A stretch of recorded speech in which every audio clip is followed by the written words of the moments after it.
नमस्कार बच्चों, स्वागत है आपका दीक्षांत टेक में। मैं अनुपा सिंह, नर्सरी कक्षा की शिक्षिका, हिंदी कविता में आपको आज क्या सुनाने वाली हूँ, पतंग। ठीक है, तो पतंग के बारे में क्या है, बहुत सारी कविता है, लेकिन ये छोटी सी कविता किसके लिए, नर्सरी क्लास के लिए आज मैं सुनाने जा रही हूँ। तो आपको भी करना है मेरे साथ, और गुनगुनाना भी है, और एक्शन भी सीखना है। बांध गले में पतली डोर, आसमान में उड़ती जाए, ऊपर चढ़ती नीचे गिरती, तरह तरह के खेल दिखाए। फिर से, बांध गले में पतली डोर, आसमान में उड़ती जाए, ऊपर चढ़ती नीचे गिरती, तरह तरह के खेल दिखाए। तो हम लोग का जब पतंग का दिन आता है, यानी बसंत पंचमी के पहले जो आपका दिन आता है, जिसमें हम क्या करते हैं, खिचड़ी का जो दिन आता है, जिसको हम लोग खिचड़ी बोलते हैं। ठीक है, कब आता है, 14 जनवरी यानी 14 जनवरी को आता है। तो उस दिन हम क्या करते हैं, आसमान में पूरा आपको क्या दिखता है, पतंग ही पतंग दिखता है। ठीक है, और कलर कलर का होता है, वो बहुत सारे रंग का होता है, कुछ लाल होता है, कुछ पीला होता है, और हमें देख के बहुत ही मज़ा आता है। तो बच्चों, आप तो छोटे बच्चे हो, तो आपके घर में कोई बड़े लोग, चाचा हैं, पापा हैं, या फिर आपकी चाची है, या फिर भैया है या बहन है, वो लोग आपके साथ पतंग छत पे जाके पतंग उड़ाते हैं। तो क्या करता है पतंग, क्या करता है, अब पतंग देखे हो ना, ऐसा होता है, किस शेप का होता है, चौकोर होता है, और उसके बाद उसके बीच में क्या होता है, धागा लगा हुआ आता है।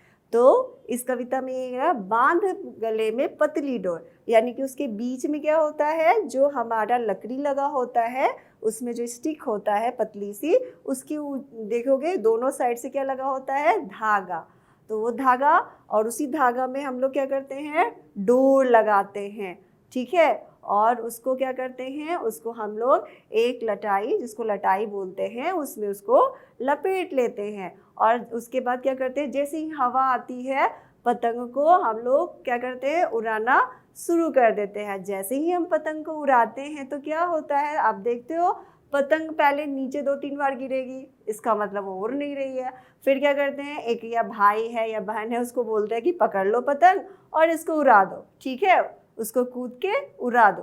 तो उसके बाद क्या होता है, जैसे ही हम उसको कूद के उड़ाते हैं तो वो क्या होता है, आसमान में उड़ने लगता है। और उड़ने के बाद क्या होता है, पहले ऊपर जाता है, फिर नीचे आता है। तो जब हम उसके डोर को खींचते हैं तो वो नीचे आ जाता है, जब हम अपनी डोर को छोड़ते हैं तो कहाँ जाता है, ऊपर चला जाता है, और कभी इधर जाता है तो कभी उधर जाता है।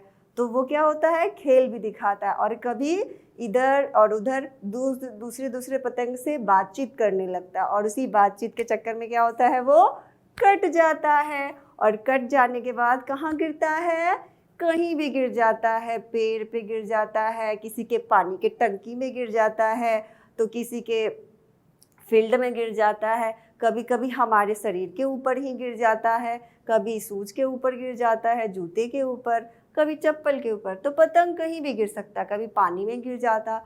और जैसे ही पतंग गिरता है तो हम लोग क्या करते हैं, उसको जल्दी जल्दी दौड़ के जाते हैं कि उसको वापस से पकड़ के ले आए और रख ले। अगर हमारे पास 5 मतलब पहले से 5 पतंग है तो एक और रख लेंगे, तो कितनी पतंग हुई, 6 पतंग हो जाएगी।